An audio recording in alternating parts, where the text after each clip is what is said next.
Welcome to Season 8 of the Big Sci-Fi Podcast with Adina, Brian, Cris, and Steve, the biggest sci-fi podcast in the galaxy. We love talking all things science fiction, from film, television, and literature. Join our crew and find a seat quickly, because we're blasting into a universe filled with adventure and fun. All hailing frequencies are open for this week's episode of The Big Sci-Fi Podcast. Every now and then in life, you experience something different, something unique, something that intrigues you, something that captivates your imagination. That was me in the 1990s as I watched this really different kind of Star Trek called Deep Space Nine. I loved it right away because it had a father-son characters in it. In Commander at the time, Benjamin Sisko, which ticked me off. They didn't make him a captain right away. But his son, Jake Sisko. And that just resonated with me. I've always had a great relationship with my father. And so I said, here's a show where they might do fatherhood really well. And throughout the course of its 7 seasons, which met with varied fan participation through the years, now I'm happy to say it's really become a new fan favorite, and fans are discovering it actually for the first time over and over again. I talk to people that are like, man, I never watched Deep Space Nine, but I just started, and holy cow, I can't believe I let that one slip by. It's that good, folks. And I tell you what else captivated my attention. I was on spring break vacation in the Outer Banks, and I took a book that I actually was able to purchase from our guest this week at Trek Long Island last year. And I have been waiting for the time to read it. And I said, I'm taking that book and that book only. I have to read this now. And let me tell you guys, I was captivated. It was quite the experience, especially as a Deep Space Nine fan. Captain Sisko is my captain, by the way. And I could not put this thing down. I've never read a whole book on a week vacation before. I'm too beachy. I want to be looking at the ocean. I tell you what, I couldn't put it down. And I'm so excited to talk about it today. I'm excited not just because our special guest is here, who I'll announce in just a moment. I'm excited because my really good friends, Adina and Steve, are here on the podcast again. How you doing, Adina? Howdy doody there, buddy. I told you, Derek, he does voices. So, anyways, no, I do not. No. So I just gave away who our guest is. Although if you're listening to this podcast, you've seen the image already on Spotify or Apple or wherever you do it. But, ladies and gentlemen, Mr. Derek Tyler Attico, author of one of my new favorite Star Trek books ever, the Autobiography of Benjamin Sisko. How you doing, sir? Brian, thank you. I'm doing well. Thank you for that introduction. And that lead up was like fantastic. Wow. Thank you, Brian. Thank you, Adina, Steve. Thank it's great you to be here. This is gonna be a lot of fun. I'm jazzed. It sure is. We are super pumped. I'm telling you guys, I read the book, and then I messaged Derek and said, I can't wait another second before booking you on our podcast to talk about this book. We made it happen. He's live here in the flesh, and cannot wait to dive into this book. Just want to mention real briefly, our good friend Cris from Toronto is not with us tonight. His dad has been in the hospital, and he's visiting with him. So we wish Cris and his dad and the family all the best this evening. And family comes first, for sure. And I just think that's so, even though I know Cris is really disappointed not to get to talk to you, Derek, the fact that he chose that tonight is very fitting with your book and how you handle family in your book. So, wow, that's kind of cool. Although we miss Cris tonight. We're happy he's with family. That's right. Yep. So let's just get this started. I'm just going to ask, we always love to ask about, we love origin stories here on the Big Sci-Fi Podcast, Derek. So let's just talk about where it all started for you. How'd you get into writing? Anything you want to throw in there, of course, that you think is interesting about your story. But yeah. Yeah, sure. Thank you. That's a great question. It's very interesting because back in well, I've always written. When I was in high school, I wrote a screenplay, a Star Wars screenplay, and I gave it to my English teacher. This had to be like probably 10th grade, 11th grade. I gave it to my English teacher, Miss Tisdale, to just like correct for grammar and all that Mhm. stuff, and she took like 2 weeks, almost to a month, to give it back to me, and I'm like, what's going on with this? So she's like, look, I'll give it back to you, but I you have to come with me someplace, and I've got your mom's permission already. I was like, what? So we went, and she entered the screenplay in an award for the Dramatists Guild of America, and they were picking like 12 students across the country out of 12,000, and Wow. I was one of the 12. Nice. Wow. So that's crazy, right? And so I was like, That's oh, I amazing. guess I really can write, and that was the first thing I'd really ever written, because I saw Star Wars as a kid, and I was like 10 years old when I saw Star Wars, and I said, I'm going to be like Batman, and I'm going to train myself to write like Bruce Wayne trains himself. Kids are nuts, right? Mhm, But like mhm. Bruce Wayne trains himself, I'm going to train myself to write. So from like 10 to like 16, I just watched films and read, and I wanted to understand like how Lucas did what he did. And then when I found out that he, was a big fan of Kurosawa and Orson Welles, so then that took me that. So I learned how to. That's how I learned how to write. And the first thing I wrote was that screenplay. So you fast forward like a lifetime, and it's like 2004, and I haven't really done anything with my writing. And a friend of mine says there's this contest called Star Trek: Strange New Worlds, where fans from all over the country can submit, and they pick like 10 or 12 of the best, and then they put them in an anthology, and it gets printed and published, and and I was like, oh, that's great. And it was a 10-year anthology that ran from like 97, I believe, to 2007. I heard about it in 2004. So I wrote a Star Trek short story. Had to be 7,500 words or less. I wrote Alpha and Omega, and it got in, and it took first place. Wow. Awesome. Wow. That That's was amazing. my first script, won an award. My first short story took first place, and the Autobiography of Benjamin Sisko is my first novel now. So um So I'm I know you're saying it's your first. Each one of these are your first. Are they? But are they? I mean, were you writing in between partial things? Were you practicing in any way, or is it the first that you finished, the first that you try to submit, or is it truly the first? the script as a kid was the first. Uh-huh. The short Okay. story was the first. I had never, Wow. you know, Yeah. I didn't know anything about the business of writing. So I Mhm. was like, oh, it's Star Trek, send it Mhm. off, and it Yeah. took. But after that, I started trying to make a career as a writer from 2005. And I didn't do that well, if I'm really be honest, just because I didn't understand that you need to understand and know the business of writing as Mhm. well as being able to write. Being Mhm. able to write is nice, but if you don't know the business, you ain't going nowhere. Mhm. So then in 2016, Pocketbooks Star Trek, they brought back the Strange New Worlds anthology contest for the 50th anniversary.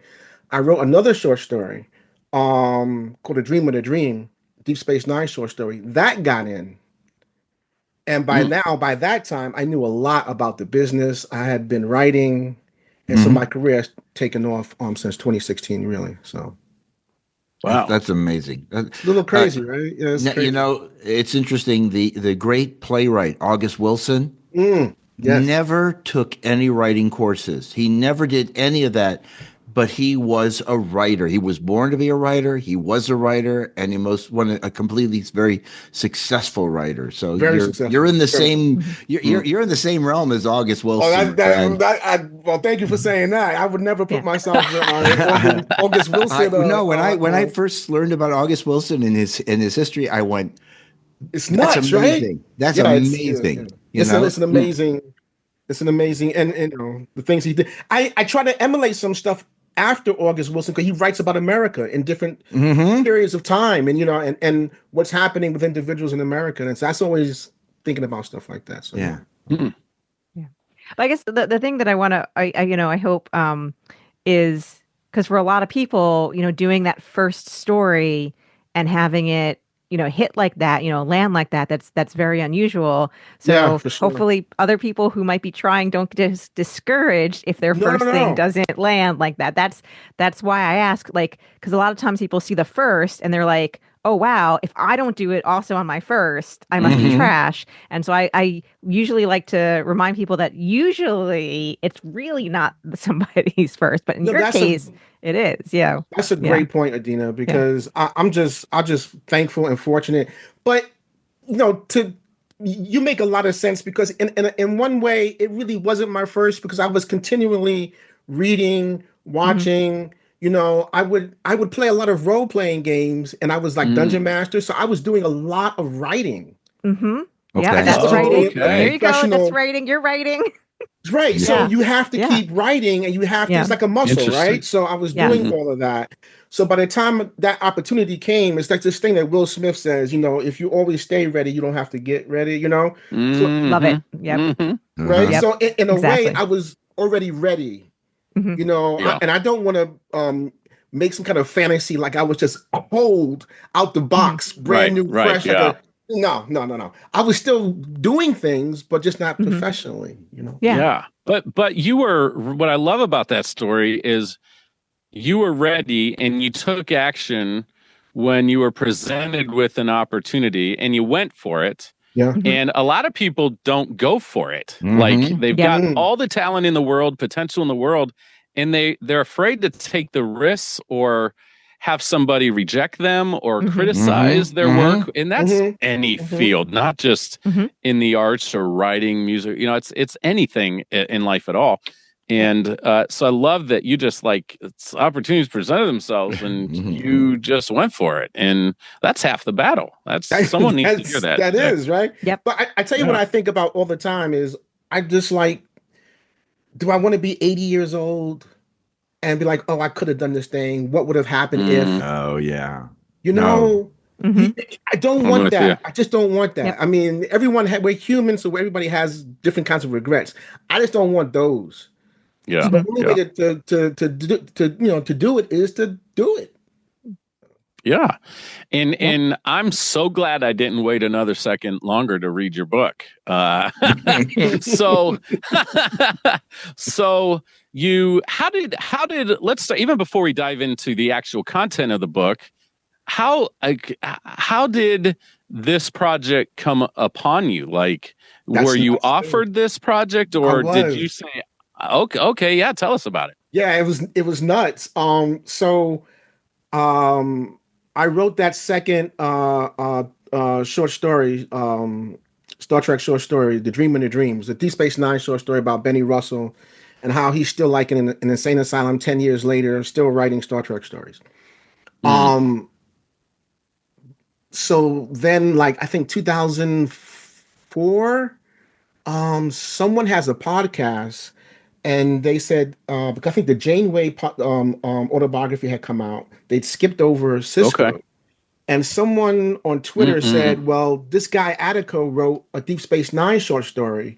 He'd be good for the autobiography.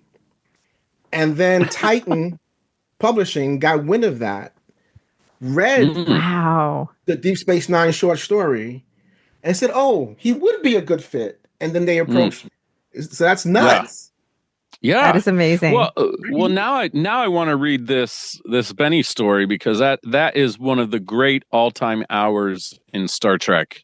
Seriously. Period. It's just a beautiful, hard, gripping, well done all the way around story. And I actually wrote part of a research paper in school about it. As part of it, I do not have that paper anymore, unfortunately, but that's how it impacted me. So to be able to write about Benny, hey Benny, Right, like right. be Now able to you're write doing about that voices. character. There's a first time for everything. Yeah, that's right. It just makes sense to me. And so, man, again, just taking advantage of an opportunity. And how did you come up with the idea for how? Because that's what captivated me from the beginning of the book. I wasn't expecting to see Sisko reaching out from the wormhole, wherever he is, as a right. prophet, and then having this message that Jake is reading and it's unfolding, it just right away went, oh, that is perfect. It was just so good. How'd you come up with that? So my first meeting, well, first of all, I said to myself, man, if I ever got the opportunity to do a Sisko autobiography, but that'll never happen. But if it ever happened, this is how would I do it, right?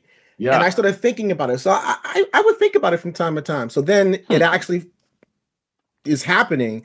I have a meeting with George Sanderson, managing editor at Titan, and he's like, look, one of the reasons we haven't done Sisko is because he's in the wormhole.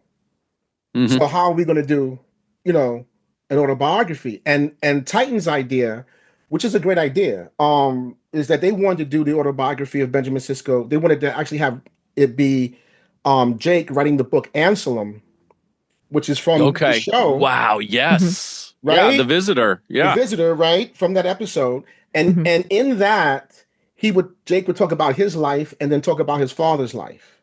And I think that's a hell of a book. And that's pretty solid. Right. And I told George, I said, I think that's a great idea and a great way to go, but I don't think that's the way to go for this book, because the other 4 autobiographies were in the captain's voice. It was those captains. Okay. Their voice. We can do it. We can do it, Ben, in his voice, if he sends a message to his son from the wormhole. So it's not, I never looked at it as an autobiography. Never did. Yeah. And the way I pitched it is that it's a father giving a message and lessons to his son about his own life. And in that, it's autobiographical. Yeah. So that's how we get to autobiography. So one of the best things about this, I'll be honest, I haven't finished it. And that's on me because the last 2 semesters I've been taking classes. So all my reading is going to like thick monstrosities like this stuff on aviation. Yeah. So that's why, but I started it and I've gotten a few chapters in, enough to where from Sisko's voice, I hear Sisko. I hear his voice while I'm reading it. Wow. And that's awesome. And Thank I'm you. wondering, I mean, like, is that how you even, like, as you're writing it, are you able to like hear him in your head? That's what scared me, Adina, because I mean, first of all, it's Benjamin Sisko, right? And well, first of all, it's Mr. Avery Brooks, right? Yes. So, Yes. his presence is just nuts, right? And so it's him doing Ben Sisko, and I'm like, how am I going to do that? How? Right? So first thing I did was I started looking at previous work he had done when he was younger, like Spencer for Hire, A Man Called Hawk, and trying to pull from that, but he's a really great actor, so nothing that he did in those shows is Benjamin Sisko. Right. So I couldn't do that. So then, luckily, I had written a short story, so I already had Ben's voice, but I was like, I'm gonna have to do a whole book of him speaking. So I watched the episode in the pale moonlight. Yes. I watched it 3 times back to back because it's really like a play, like a stage play in many ways. It's just Sisko speaking. I watched it 3 times back to back, and as I watched it, I'm like, okay, I got his voice. I got it now. And then I never watched another episode of Deep Space Nine while I was writing. Wow. Okay. That's amazing. Wow. That's amazing. Because I had it, and once you have it, don't let go. Just get to it. That's there's similar comparisons. I'm a musician, and I'm working on a current song, and I get absolutely obsessed when I get the original kind of verse. Sometimes I get a chorus, whatever. Right. And when I really feel like I'm getting it and I'm in there, I don't want to stop. I want to keep pushing through until that song is done, at least to where I've got it all written out, all the parts and pieces, and then I can come back and worry about transitions and stuff like that. I don't have that kind of angst. I don't get it as often when I'm writing myself, but that whole getting Sisko in, getting that voice in your head so that you can just run with it, really resonates. And just like Adina said, like, I'm sitting in comfy chairs, I'm sitting on the beach, I'm sitting on the deck with the ocean breeze, and I'm going, I'm there. I'm there in these scenes. That's Derek. I'm not just saying that because you're on the show, bro. No, I believe it's you. Thank you that so good. much. I don't know what that means to me. That's incredible. Yeah, Thank you. it's that good. And as a Deep Space Nine fan, where this is my series, this is what I go back to more than anything else. I felt like I was getting such a treat, this extra bonus. And I'm telling you, Deep Space Niners out there, if you're looking for more, this is the next place you need to go, is the Autobiography of Benjamin Sisko. And you're going to feel like you get so much. I wanted it to end so I could say I read the whole thing. Right. For the first time on vacation, I read a whole book, but also like when it ended, I mean, I'm reading this, Derek, and my wife, we have this kind of ritual on vacation. The kids are old enough, they can go do their own thing. Okay. And watch TV, hang out, whatever. Us adults will often be up in the top level of our beach house with books open or our phones and just doing our thing. And so we've all got books, whatever. And I'm reading and I'm laughing out loud because there's some absolutely hysterical moments in this thing. I'm crying. Like my wife is like, dude, I've never seen you do that with a book. You do it with movies all the time.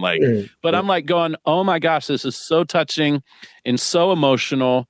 And there's some good surprises in this too.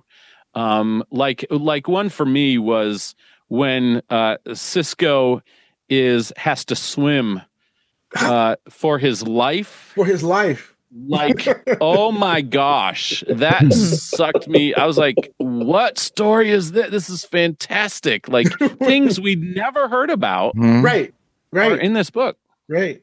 Yeah. So how much leeway, like, did you have to, like, ahead of time ask permission for details? Because you're inventing a lot of details. Oh, good question. Yeah, that's thank you, Adina. I was going to ask that same question. Yeah, where those details come from? Because you're creating a life of someone who we only saw on the TV series, period, and that's the life we know of him. But you're giving us all his backstory. Right. Which is another crazy challenge of this. So George, again, I was sing the praises of George Sanderson and Titan. They were like, do what you want to do. Wow. And of course I had an initial conversation. They were like, do what you want to do. And there were certain mandates because they had read the short story, Deep Space Nine short story. And they said, don't go that far out, pull back a little. I said, okay. Gotcha. That's a really out there story. And I have to create a life. So we know he mentions once in one episode, like in the second season, that he has two brothers. And then we don't hear about that again. Yeah, he has a sister that he mentions in the second season. And I'm like, where are these siblings? Right. Yes. Right? Where are they? And then he says, I went to Starbase 137 during the academy. It was one of the most rewarding times of my life. I'm like, well, gee, thanks, because then what do I do? What do you do with that? Yeah. But then I realized it was freeing because it allowed me to start to create things. So I started to create his twin brothers, and one is a chef like their father. One is into sports. His sister is a musician. So it starts to explain why these people are not around. It's not because of like any kind of trauma, but they just have their own lives, and space is big. Yeah. He's in Deep Space Nine. They're not going to be able to get to him because he's just like, hey, I'm going to come over for dinner tomorrow night. Is that okay? Exactly. And then I had to write an outline for Titan, and then that outline had to be approved not only by Titan but by, of course, Paramount CBS. Yeah. And so I thought I could write it in a week. The outline. It took me like 3 weeks to write the outline. Because I knew that the thing about writing an outline for something like this is once you write it and once it's approved, you're locked in. With that storyline, with that outline, I'm which you've laid down there. Storyline, right, Steve? So I can't come up with something new that's not in the outline, they're gonna be like, "What are you doing? This is not approved," you know. And it's Star Trek, so you're talking about a lot of canon and all that. So I took my time. It took about 2-3 weeks to finish the outline. It's about 15-page outline. Wow. And but that was the best thing because there were times I would always go back to the outline, you know, and that's what really helped. And then once I had the outline, that got approved right away. And then I just started no, I didn't start writing. I actually read and watched documentaries on New Orleans and Louisiana. I'd never been. Yeah. Okay. And I wanted that to be a character in the book as well, you know. Yeah. So I had to like get on forums and see what people that lived there said about their city and the history and all of that. And I was really nervous because I was like, I've never been to. You know, well, yeah, you're going to write about the place. You better know about it, or it's people from New Orleans are going to go, "That's not right." Yeah, exactly. You know, well, the magic of the internet. We don't have to be there. We can do a lot of thankfully, research. right? Google Maps, the internet, and there's a little blues club in the book, and someone interviewed me last year, and they said that they had been to that club, and that I described it exactly as is. And I was like, wow, thank you. Very good. Very good. Nice. All I have is Google Maps, you know. Yeah. Inside. So. You oh, I'm sorry. Go ahead. I've talked a lot. No, you go. Okay. One of the great parts of the book, and I'm glad you brought it up, is how you describe New Orleans, how the Siskos viewed the city. And all of the culture and the dynamic that the Sisko family had, which was really intriguing. I love that. Made that 2-part episode of Deep Space Nine is at Homefront, and I can't remember the other one where we get. And I don't remember the second one. But it is Homefront, and it's not Paradise. It's Paradise Homefront. Lost. Yes, isn't it Paradise Lost? Yes, Paradise Lost. Yes. Teamwork, brother. And so that's one of my all-time favorite 2-parters because we get to see New Orleans, we get to see his dad, and we get to see the restaurant. Right. And your descriptions of the restaurant, of this family in New Orleans was just, it really was engrossing. It was, I wanted to be a Sisko, frankly. As I'm reading this, I'm like, man, I would love to be Ben's brother and, kind of be a part of this thing. With all of they weren't a perfect family, though. Like, you didn't paint them as picturesque at all. They had issues, There were things they had to overcome. Especially, I love how you went through Benjamin's decision to join Starfleet and not be a part of the restaurant. Right. That is a decision. Yeah, a lot of father sons go through that. Right. So it was just great. It's great. Yeah, man. That was a lot of fun. I realized, I'm a writer first before I'm a fan, but I'm still a fan. So we always would see Siskos, and I'm like, I know people are going to want to know what's going on. And so then I was like, oh, I can actually create like a hotel next door, and I can really open it up a lot, Yeah. So I did that. And then I remember spending like hours on the internet because for some reason I got it in my head. I was like, I bet I could find the original blueprints on the web to the set for the Sisko restaurant. I don't know why I did that. That's amazing. But I found it. It found it like at 3 a.m. one day. Oh my goodness. Because that really helped me to get the layout. And as I'm writing, now I'm seeing the actual blueprints and how many tables they had and everything. Didn't just have to work on what we saw on the screen. And I was like, oh, okay, great. So now I can extend it, make it a brownstone, and I can do this and I can do that. And to try and give us all a feeling of what it's like to be with, living, not just with the Siskos, but living in the 24th century, just living on Earth. Everything we see is always from Starfleet's perspective, right? What's happening on Earth? What are people doing? And I thought that was a cool thing to do. And the fact that Joseph doesn't really like replicators or transporters was my lead-in to like realizing that's what he probably got that from, not just being a man of color and having past history, but Louisiana, a service industry town, Yeah. a town of culture and music and food. Why would they give all that up for technology? Yeah, It doesn't that makes make perfect sense. No. Right? Yeah. Why would they? Yeah. They, humans don't do that. Yeah. We may incorporate the technology, but we're not going to give up the things that brought us together. And so Louisiana is one of those cities in the 24th century where they may have replicators here and there and transporters here and there, but for the most part, a lot of the people that live there, they're not about that. Yeah, I mean, we do that. I mean, that's current today in the fact that, we have historical buildings and historical districts, and we do a lot to preserve stuff. So, yeah, I mean, it makes perfect sense. So I am anxious to get more, since you guys are talking, I am now anxious to get into more of that part, because I have spent, again, it was just a vacation. It was just one-time vacation, but I have spent a week in New Orleans on vacation. And so I'm looking forward to. She's going to hunt down the places. Yeah. So Derek, I have to be honest with you. I have not read your book. I don't own your book, but I did do a little research But I did a little research today. I went to Google and they showed some excerpts from chapters. And so I hit this one chapter, I think it was chapter 7, where it tells the story about how Benjamin goes on his first starship. And it's a ride of the Phoenix. Yes. And I'm reading and I'm going, why does this seem so familiar to me? And it goes back, oh, yes, the episode from Lower Decks, third season, the very first episode, Grounded, where they go to Bozeman and they go ride on. And so that inspired you, right? Was that where that came from? Okay. Yes. The other thing was that you mentioned that, this is just a replica because the real Phoenix is inside the Smithsonian. Smithsonian, that's right.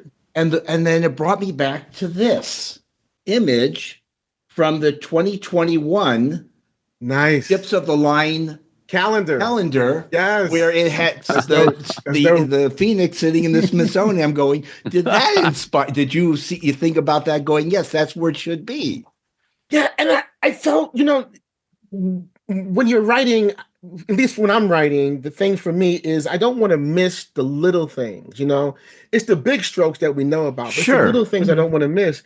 And I was like, this is an opportunity for the whole family to do that first time in space, and what that would mean for Ben, but also what it would mean for Joseph, a man who's never left Earth. And he's changing his ways because of his kid. And that's what the future generation is supposed to do, is to learn from the past, but also help the past move forward, right? So he's as enthralled as everybody else in that cockpit. He's like, this is what it's about, So that was a great opportunity to present that to the audience. Well, I do like that because you are taking reference from another series. Right, yeah. And that just makes it seem more alive. It also makes the other series seem more alive because you've given credence to it, which is really good. And I think that's where crossovers can work really, really well. And that's just, I just found that one little bit and it was so familiar to me. So I'm sure that, again, other parts of the book were inspired or because, like you said, from what you were able to find on the internet about maps and location, things like that, to give realism, to give, like people were going to see those little Easter eggs and be happy when they read them in your book. That's another thing I did, Steve, is that every series is represented in this book because I was like, maybe I'm not a Deep Space Nine fan, but maybe I'm at the airport and I see that Star Trek symbol and I'm like, all I know is TOS or all I know is TNG. Right, so I'll grab it for the flight. I didn't want to disappoint that person. Yep. You know what I'm saying? So So there's at least like 100 Easter eggs. That was so fun. Right. Right. To be surprised, like I'm telling you, I haven't read a book like this, a Star Trek book, where I was so surprised so often, and it was. I guess the last time I felt this, Derek and Adina and Steve, was watching that final season of Picard, where you felt like the family was back together, and there was you're just smiling the whole time. Or in my case, if you ask my wife, crying even, That's one of the things that made this book so fun are the cameos, the Easter eggs, the connections here and there all over the Star Trek universe, where I would go and I'd scare the living daylights out of my family, as they're like, what? And that you need to go in the other room, son, and read that book where you can but I really love too, Derek, how you handled Sisko's original mom. Oh yeah. From the Prophets, right? Yeah. And because Deep Space Nine touched that, and that was very interesting in Deep Space Nine. But all of that was handled really nicely. And then the death of the mom too was just so touching. That had me. I was not. Yeah, I'm happy. I'm glad. Yeah. I'm glad in a good way. Right. Yeah. But yes, I knew that part of the book had to be non-linear. Yeah. And I'm like, how am I going to write something that's non-linear? How am I going to do that? Right. And it was just like nuts. But then I was like, okay, Sarah is a prophet. She's my lead-in. And there were just these 3 moments in the book where everything breaks continuity. And it's all part of that transmission that Ben sends to Jake. So even Jake says in the beginning, it's a little jarring, but even that has meaning. I wrote those separately and then decided where to drop them in, Gotcha. Even they tell a story independently of themselves, or independently of the book. So yeah. Right. Yeah. And so you said, I want to go back to the outlining part. Okay. Just has that since then influenced your writing? Like, are you a detailed outliner now because I've of always that? been an outliner, but now I'm a outliner AF.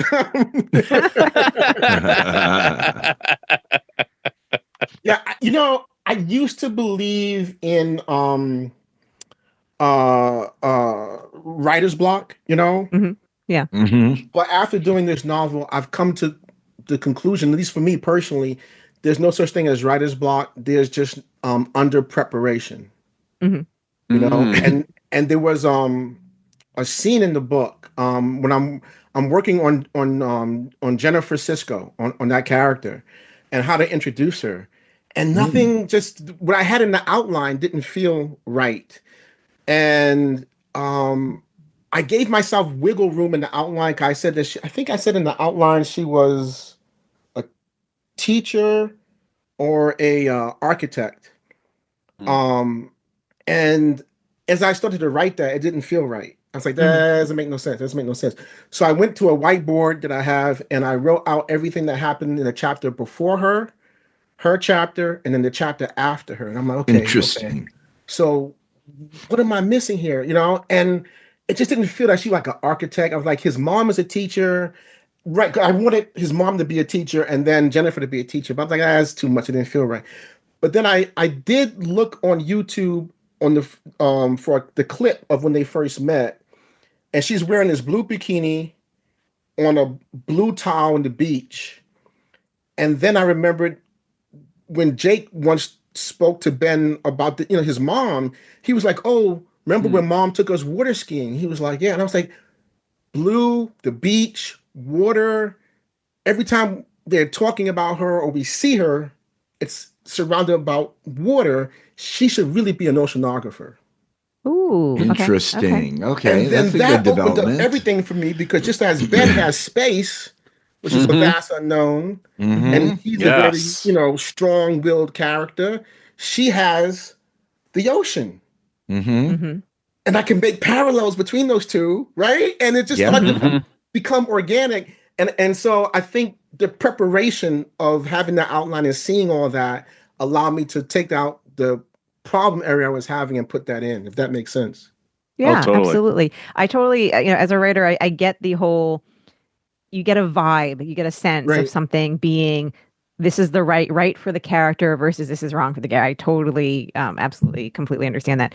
Yeah, I tried detailed outlining myself. I was always a minimalist outliner. And then recently I tried detailed outlining, and it is actually not for me because I felt too locked. Even if it's my own stuff, I'm not officially locked in, but I felt too locked in, so I've had to revert to my like minimalist outlining. That's fine though. But I agree with you that there's no such thing as writer's block. There are reasons why a person might not be writing in the moment. Right. But but people like tend to lump it into this nebulous thing rather than figuring out what's stopping them from writing. Right. Exactly. Exactly right. You know, when I outline, I try and have like the best of both worlds, being an outliner and a pantser. So I'll outline my scenes, I'll outline my chapters, but I won't outline what necessarily happens in the chapter. And I'll just flow with that. So that way I get the best of both worlds, right? I'm outlining, but then I'm flowing in the actual moment of writing. So it's more spontaneous, you know? Yeah. It works for me, so for whatever that's worth. Yeah, my minimalist version is I just write out like a list of scenes. And just to have some guideposts. Right. And that's it. Because again, like I said, I recently tried doing more detail, like putting more detail per scene ahead of time. And it just locked me in too much. It was miserable. You all got to find something. I'm still coming out of that. Way. Yeah. Yeah. Yes. As many writers as there are ways to like accomplish the task of writing for sure. Yes, there's no one way. There's no right way. Yeah. No, it's your way. It's the way it feels comfortable for you. Absolutely. Yeah. There it is, Steve. Yeah. There it is. Yeah. Yep. That's exactly right. So Derek, you did a really good job, I felt, of handling racism in the book too. And as a white man who is really trying to listen, as a pastor that cares about this issue deeply, that feels very passionately that against racism in all its forms, that was kind of one of the surprises too. And I don't know if I should have been surprised by it, but I just thought it was really well done. In challenging still. It wasn't sugar-coated in any way, but it really was thought-provoking and good for me to read as a white man in America, to continue to gain a healthy perspective of what I don't know, what I don't experience personally, and to learn about that. So that's one of the surprising things in this book I really appreciated, sir, was how you handled that whole scene thank there. you. You know, but that's the beauty of Star Trek, and I think of science fiction, is that a lot of times you can talk about things in a certain way, and maybe parallel things. But in this case, I hit it head on, and I'm thankful to Titan. You know, when I put that in the outline, what I wanted to do, there was no problems. You know, everybody was like, okay. Nice. And I think, you know, it also represents the character. One of the problems I had though was, you know, Ben Sisko talks about race, and we all understand he's talking about race because Avery Brooks is doing that, right? Right. But for me, I have to explain, why is a black man in the 24th century in the post-racial society, why is he having a problem about or even thinking about race, right? When that's supposedly gone. Yeah. And then I was like, well, then now I have to kind of like, you know, deconstruct that. And it's because of his father, and his father, you know, is afraid that if you leave Earth, you know, you'll leave all the things that black people as a whole have fought for and earned, you know? Yeah. Oh, interesting. Right? And then I said, well, thinking about Mr. Gene Roddenberry, and Gene Roddenberry says World War III happens, and everything hits the fan, and then we realize as a species, what are we doing? You know? And then the Vulcans come, and so I was like, okay, so I'll take that. And I was like, well, how do we get to those Star Trek, even in the original series where it's post-racial? There has to be like these remembrance centers where there's one in every major city. Yeah. And you go to them, and it talks about war and remembrance, racism and remembrance, poverty and remembrance. You know, so because if you take away the history of things, people will which is right, and so that's the whole point of the remembrance centers, is so that people don't forget the problems that we all had and created, so that we don't repeat those problems.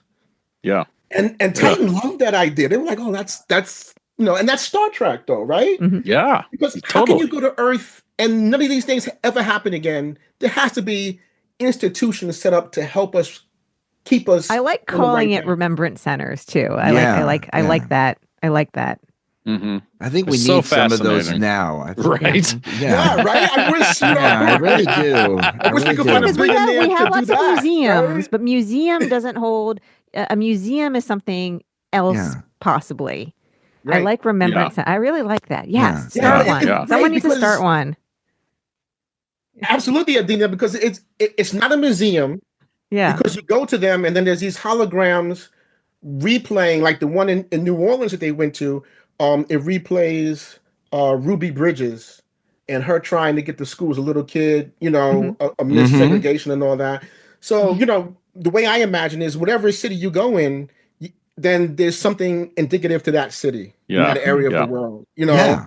So, because people in that part of the world need to, understand. Mhm. Yeah. Yeah. That's what we need today. You're absolutely We right. really Yeah, do. Absolutely, yeah. We really do. Someone start that.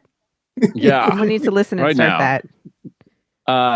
Another fun part of the book, real quick, that I loved was Sisko jumping in the air off buildings, learning about transporters and breaking bones and hurting, just trying to beam out other places while jumping into the transport.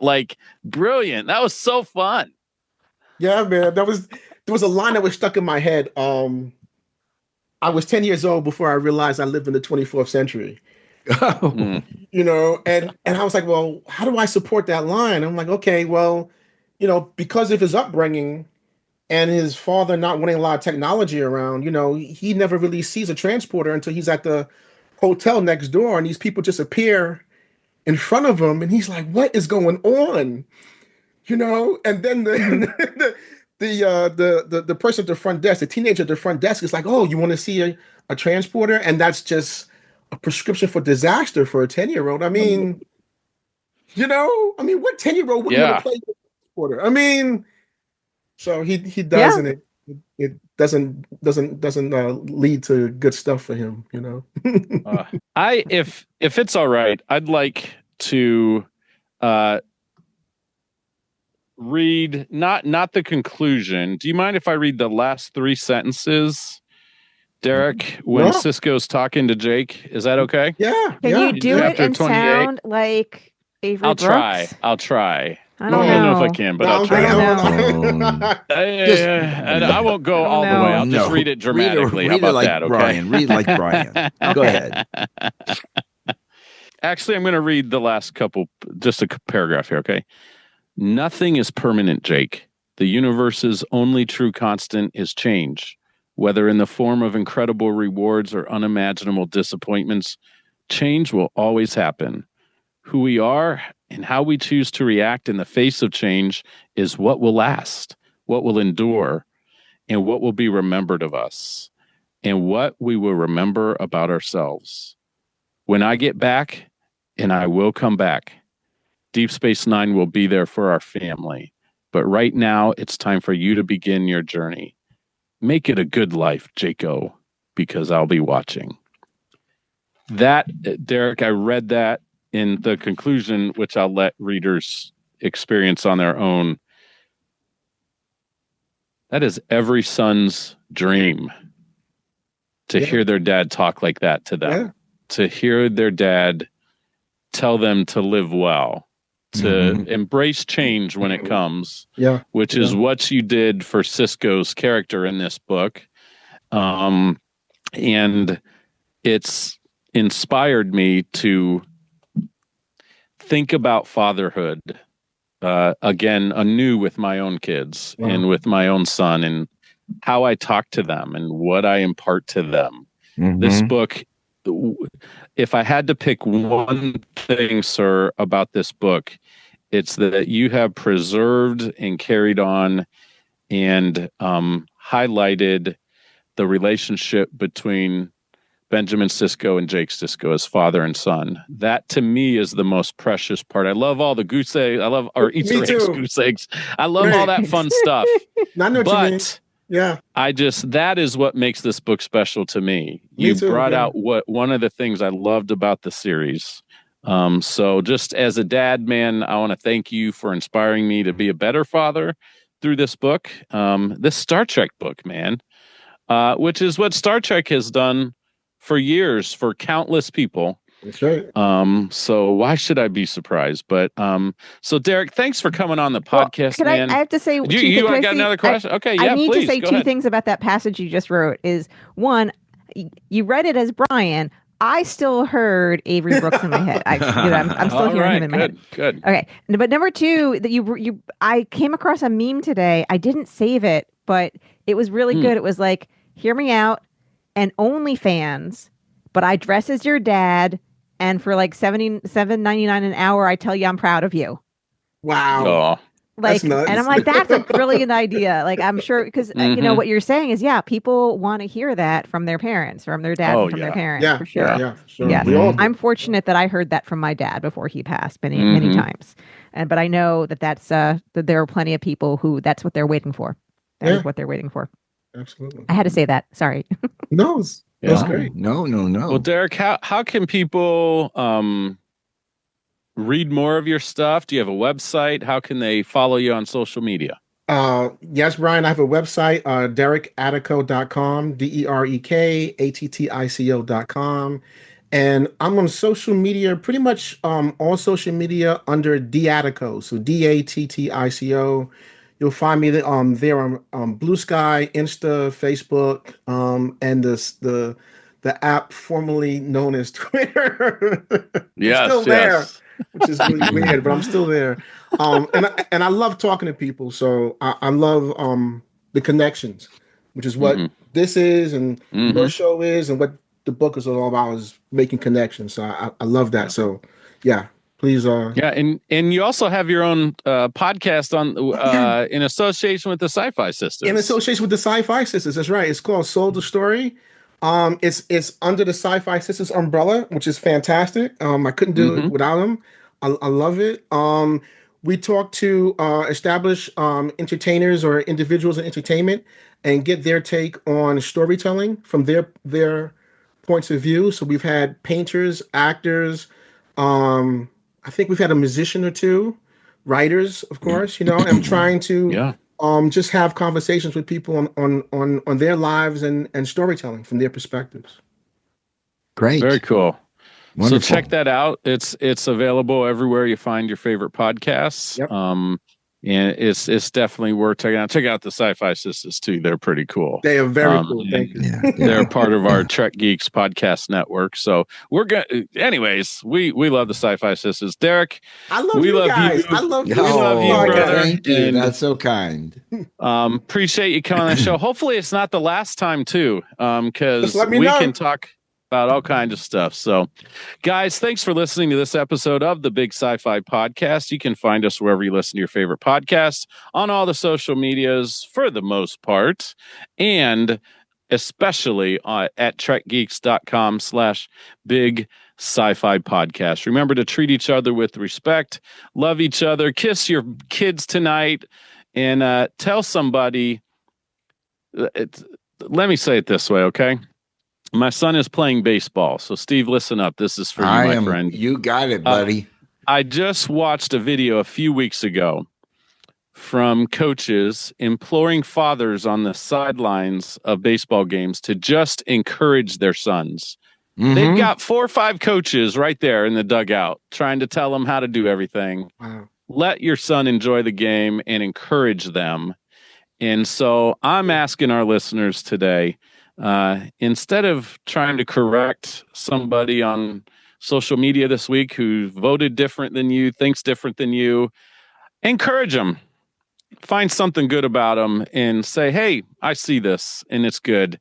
And man, the world will be way better off.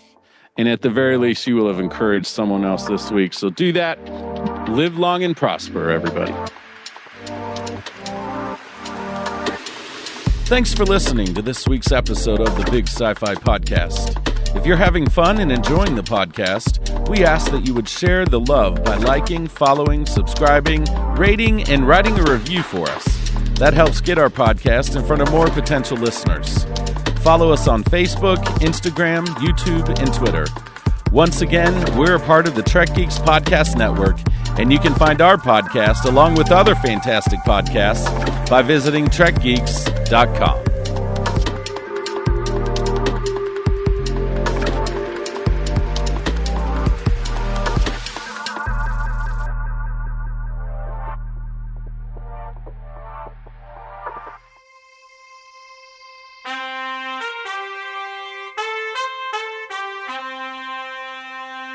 Coconut.